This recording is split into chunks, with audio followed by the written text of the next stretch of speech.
Hey guys, it's Ms. Morgan, and I wanted to talk to you about the supply account and why we need to adjust that at the end of the accounting period. Supplies are assets. Assets are resources that we own that are going to help us make money with our business. And so when we purchase supplies, normally they go into something like a supply closet. So I've drawn that here to help you visualize what's happening. And so at the beginning of the year, we have $500 of supplies inside this closet. And then during the year, we purchase $150 more of supplies. And those supplies also go into the supply closet. So the journal entry to purchase those supplies is we will debit the asset account called supplies for $150. And we'll credit cash. Cash is an asset, and when you spend money, you would credit that asset of cash for $150. So there's our journal entry there to record the purchase of those supplies. So you can do the math here and see that there are $650 worth of supplies inside that supply closet. Now, at the end of the period, the end of the month here, you see that supplies on hand inside that closet are $400. That means that we've gone in and we've taken inventory in our supply closet, and our ending balance of supplies is $400. That means that some of the supplies are not there anymore. Some of these supplies have been used up, and you need to figure out how many supplies were used up. So the ending balance here is 400. Now the way you would figure that out is 650, which is 500 plus 150, minus 400 would tell you that $250 of the supplies have been used up.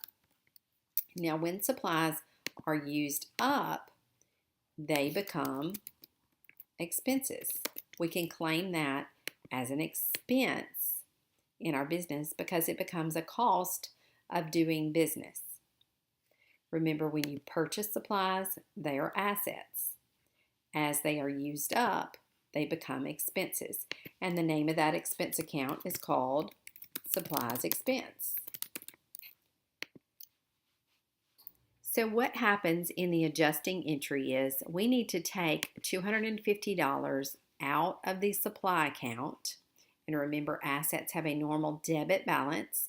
That means increases happen on the left side.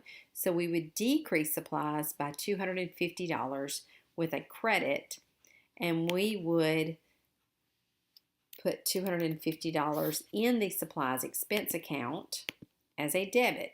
The adjusting entry would be to debit supplies expense for $250, and you would credit the supplies account for $250. Now, some of my students make a mistake here and they credit cash. There are several expenses that you pay cash for, like rent expense, salary expense, things like that. You debit the expense and you credit cash when you pay for that expense. That is not what is happening here. I want you to look at the T accounts.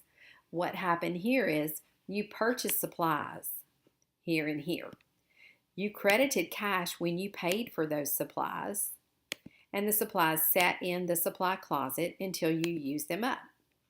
We figured out at the end of the month that $250 has been used up, so we've taken that out of the supply account and put it into the supplies expense account. So at the end of the year, $400 is the balance of your asset account called supplies, and that amount would be found on the balance sheet in the asset sections.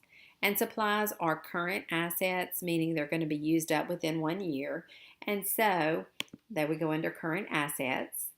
And then supplies expense would be listed as an expense on the income statement for that year.